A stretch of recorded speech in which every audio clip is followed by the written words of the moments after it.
Men Buxorolik emasman, lekin 13 kunligimdan beri men Buxoroga yashab kelaman. Bugun sizlarga o'zim haqimdagi faktlarni aytaman va Amerikadan kelgan raspakovka chekni sizlar bilan bitta hozir ko'rib chiqamiz. Shunday qilib, meni onam Buxorolik bo'lishlari bilan, lekin meni otam aslida Sirdaryolik. Meni onam Sirdaryoga kelin bo'lganlar. Sentelladan shunaqa masочкалар, original amerikanskisi. Ichiga 5 ta bo'lagan. Afsosi asosan bularni surtib bitta obzor qilish kerak. Keyingisi esa hammani og'ziga tushgan Beauty Creation'dan balzam. Sizlarga ko'rsatadigan har bitta qarindoshlarim, babulam, akarazoq hammalari onamni qarindoshlari. Chunki men otamning qarindoshlari bilan umuman aloqam yo'q, hech qaysilarini tanimayman.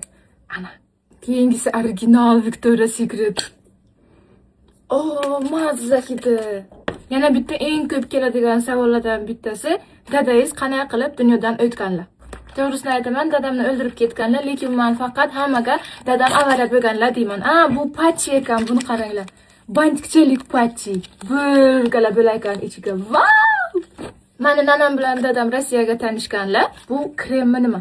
Keyin Buxoroga to'ylar bo'lgan, keyin esa Sirdaryoda yashashni boshlaganlar. Shunaqa mini travel versiyali kul kremchalar ekan.